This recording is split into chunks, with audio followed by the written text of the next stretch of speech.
toa maoni yako hapo. Mimi ni Steven Kamil, lakini tukienda kwa upande mwingine nimejifunza kitu kuhusiana na wanawake. Tukienda kwa kina tunarudi kwenye familia, kwa upande wa yule jamaa yule, nafikiri bidada huyu hapa ambaye alitoka na Mr. Kisinza. Ukiangalia katika familia yao kulikuwa kuna shida ya namna hiyo. Walikuwa ni familia ambayo ina upendo. Mwanaume ni mwanaume ambaye anajituma zaidi na akimpenda mkewe zaidi na zaidi, na ndio maana akaona bwana, mke wangu bwana asikae bure nyumbani, akamtafutia kaduka aendelee kuuzauza. Yalikuwa ndo maisha ambayo alikuwa akiendelea katika familia hiyo, lakini ni familia ambayo sio maisha ya chini sana, lakini kuna changamoto ya hapa na pale. Unakuja kugundua kwamba bana, kumbe ndio hivi ndoa nyingi zinakuwa zina mambo ushawishi unakuwa ni mwingi, yote kwa sababu pia pesa pamoja na tamaa. Hapa bidada anaonekana akiwa anampenda mumewe kama tunavyokumbuka tukiangalia tamthilia ile ilivyokuwa, lakini kwenye katikati hapa sasa tunakuja kuona mchezo halisi. Huyu bwana Kisinza ni mwanaume ambaye anaonekana na pesa nyingi sana ambazo kwa mwanamke bwana mwenye tamaa hauwezi kukwepa mtego wake. Ndivyo hivyo ilivyokuwa kwa bidada huyu hapa, anafahamika kama Hawa. Anafikiri aliingia kwenye mtego wa Mr. Kisinza baada ya kuweza kuisaidia familia yake kwa mara ya kwanza, kwa maana ya kwamba kuna pesa ambazo zilihitajika, alimkopesha mumewe, lakini ilikuwa vigumu kuweza kurejesha. Itakuwaje sasa? Ndipo hapo alipokuja kwenye kurejesha ile pesa, bidada akaja kuingia kwenye mtego wa kimahusiano na bwana huyo, bwana mkubwa Mr. Kisinza. Ilikuwaje Mr. Kisinza bwana akaweza kumiliki bidada? Ni kwa sababu ya ushawishi wa fedha ambazo walishindwa kuzilipa au walisuasua, na mwishowe bwana Mr. Kisinza kwa sababu ana pesa nyingi aliweza kujisamea familia ile deni lile la pesa, na kisha kuweza kumrubuni bidada na akaingia naye katika mahusiano ya kimapenzi.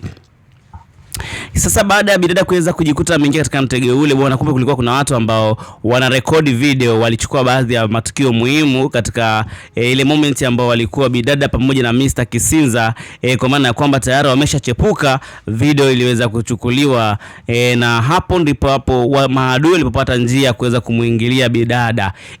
Maadui wakamwambia bwana, yes tulikubamba na picha hizi hapa ukiwa unachepuka, sasa sisi tutamuonesha mumewe kama usipotupa kile ambacho sisi tunakihitaji. Unaambia bwana, muuni huyu hapa alikuwa anahitaji na yeye pia aweze kuonja tunda la bidada Bi Hawa, kama bwana Kisinza mwenye pesa aliweza kuonja hilo tunda la bidada. Kwa hiyo jamaa aliweza kutumia ushawishi wa picha ambazo aliweza kuzinasa wawili hawa wakiwa faraga, akamwambia bwana, mimi nitaweza kumuonesha mumeo kama na mimi usiponipatia kitu hiki. Bidada Hawa bwana kiukweli alikuwa ni mtu mwadilifu sana katika ndoa yake, alikuwa akijali akimthamini sana mumewe, lakini katika changamoto za kimaisha zilimfanya bidada Hawa aingie huko. Tunakumbuka bidada Hawa si malaya, alikuwa ni mwanamke ambaye anajali ndoa yake, anaheshimu, lakini alijikuta kaishaingia kwenye mtego. Sasa tunaona bidada amenaswa na mtego huu hapa. Je, kwa mara nyingine tena bidada unafikiri ataweza kujinasua vipi tena? Wamesha nasa video yake na ataenda kumuonesha mumewe. Yuko razi sasa akamuonesha mumewe hizo video na picha, ama aweze kumtunuku tena tunda na huyu jamaa mwingine ambaye ameweza kunasa video? Swali likaja kuwa kwake. Sasa Hawa akana tetemeka kweli kweli, akaona sasa nafanya nini hapa? Akajaribu kuomba ushauri kwa marafiki, lakini marafiki ni kama wanafiki, ni kama anazidi kusambaza ile taarifa, inazidi kusambaa zaidi na zaidi. Mwisho wa siku akaona hapa nitazidi kujichoresha. Sasa hapa ndipo unapokuja kugundua kwamba wanawake ni viumbe vyenye akili zaidi na zaidi bwana. Usione tu hivi kuangalia kwa macho ya kawaida, lakini kuna muda wakiamua kutumia akili zao bwana, hata wewe mwenyewe unaweza kanasa kwenye mtego. Sasa bidada aliona dalili za video zinaweza zikamkuta muda wowote, zikamkuta mumewe. Sasa alichokifanya yeye ni moja kwa moja akaamua kuandaa sasa kama mchezo ambako kanaendana na ukweli ambao unaweza kuhusiana na zile video. Hata mumewe akija kuona atagundua kwamba bana ilikuwa hivi na hivi na hivi. Sasa bidada alichokifanya ilikuwa ni asubuhi, baada ya kulala usiku mzima na mumewe ndani. Asubuhi mumewe anaamka anaenda kazini, bidada akamwambia bana kama anakaa analia na nini. Hii yote sasa sikiliza, ni mbinu ambazo anajaribu kumsogeza mumewe karibu. Analia bwana, vipi bwana, kwa nini mpaka saizi hujaenda kazini? Umechelewa namna hii, twende bana, fanya haraka hivyo. Jamaa alimcheki mke wake akagundua kwamba haiko sawa siku ya leo. Shida nini? Akamuuliza. Mwanamke akapiga magoti huko akilia, akamwambia bwana, naomba unisamee sana na kuomba unisamee tafadhali. Akamwambia kwani umefanya nini? Hujanikosea, mnyanyuka. Bwana akamwambia bwana, bidada akamwambia hapana, nimekukosea. Nini? Akasema basi naomba tafadhali, kama nitakwambia basi naomba usinikasirikie. Kitu gani umekifanya? Bidada akasema pia kama nikikwambia tafadhali naomba pia usikasirike, usinipige na wala usichukie. Naahidi hautonifanya kitu chochote kama nitakwambia kitu kama hiki. Jamaa kahisi hapa tayari mke wangu amesha yabananga. Kuna kitu gani ambacho anataka kuniambia zaidi kama ananipa maumivu? Jamaa akamwambia hapana, sita kufanya chochote, tafadhali niambie mke wangu. Yes. Bidada akamwambia bwana, unajua ile siku natoka kazini ilikuwa ni usiku, nimechelewa, barabarani kulikuwa hakuna watu. Kila bodaboda ambaye anajaribu kusimamisha wanakuwa na abiria. Nilikuwa naogopa kweli kweli. Nilikuwa naogopa sana kwa sababu ilikuwa ni maeneo yenye kiza. Nikawaza itakuwaje. Nachelewa kufika nyumbani na pia kila naposubiri bodaboda wanakuwa hawapiti kwa wakati na kila anayepita basi unakuta yuko na abiria, ikawa vigumu. Lakini Mungu si Asmani, unamkumbuka yule jamaa mweusi fulani hivi mwenye kitambi ambaye alikuwa alitusaidia kipesa kipindi kile na nini. Akasema yule bwana Kisinza, si ujirani yetu hapa? Akasema yes, huyo bwana. Alipita na gari. Sasa akasimama, alivyoniona kwanza akashtuka, kwa nini niko hapo muda huo? Akaniambia nipande lift kwa sababu ya maeneo, nipande kwenye gari kwa sababu ya maeneo sio rafiki, ni maeneo ya hatarishi zaidi. Niliogopa kweli kweli na nilishtuka kwa sababu sijawahi kuwa na mazoea na huyo mwanaume, japokuwa ni jirani yetu, lakini nilikuwa na wasiwasi, nikakataa kupanda. Lakini alijaribu kunishawishi na kuniambia bwana, nisifanye hivyo kwa sababu maeneo sio mazuri zaidi, nipande kwenye gari. Ukweli alinishawishi, nikawaza itakuwaje, lakini mwisho siku kwa sababu sikuwa na kingine cha kufanya, niliamua kupanda kwenye gari hilo la bwana Kisinza. Nikafika hapa. Mume wake akabaki akashangaa, ikawaje sasa? Kwa hiyo akasema sasa baada ya kupanda ndo alinileta mpaka hapa nyumbani, akanishusha kwenye geti la hapa.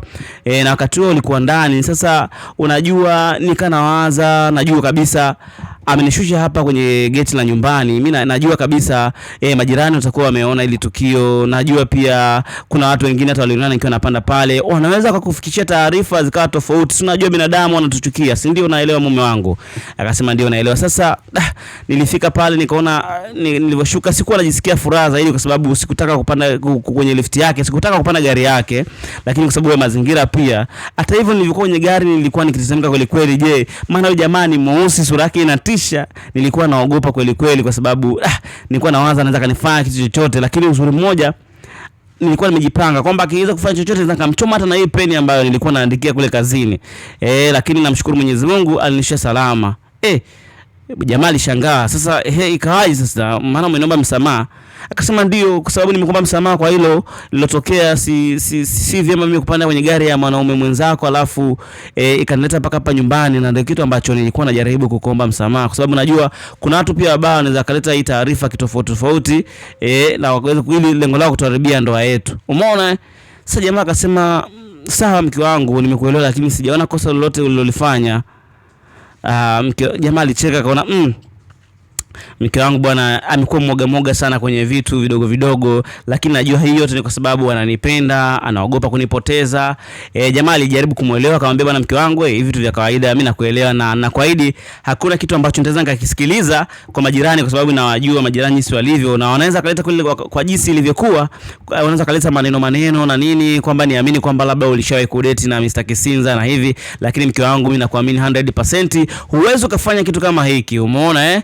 Sasa ukweli bidada anaujua, alishawahi kuchiti na Mr. Kisinza, hiyo inajulikana, na aliamua kuandaa mchezo mapema kabisa ili zile picha za ukweli zikija kuvuja, mumewe akishaziona atajua wameanza yale mambo yao. Sasa ukweli mimi mke wangu alishanambia na ujua, kwa hivyo hapa hawawezi kutuharibia kitu chochote. Umeona? Sasa hapa ndipo wanawake wanapokuwa wanatumudu sisi. Mara nyingi tunaweza tukapewa taarifa mapema, ukija kuzisikia taarifa kwa marafiki zako unagundua mimi mke wangu alishaniambia, hawa jamaa sasa wanataka kutufitinisha. Kitu ambacho nimejaribu kuambia hapa nikikuonesha namna gani mambo yanavyozidi kuwa. Ni mchezo wa dunia ambao director ni Baba Asma. Ni moja kati ya mchezo ambao una hang fulani hivi, unakwenda unapanda na kushuka, unavutia, kuna muda fulani hivi unakuwa ni mchezo wa kawaida. Lakini hapa bwana kuna namna ambavyo ameweza kuonesha uhalisia katika mapenzi, ni namna gani watu wengi wanavyoumia mara kwa mara katika mahusiano ya kimapenzi, au kuna namna ambavyo watu wao kuna namna ambavyo tunakuwa tukihadaiwa, kuhadaa inakuwa ni changamoto kweli kweli, namna ya kuweza kutatua baadhi ya mitego na nini. Toa maoni yako kuhusiana na mchezo huu wa dunia. Mimi ni Steven Kamil na hii ni Reggae Films. Hivyo basi usiache kusubscribe, kulike, kucomment na kushare ili wa kwanza kupata updates na makala.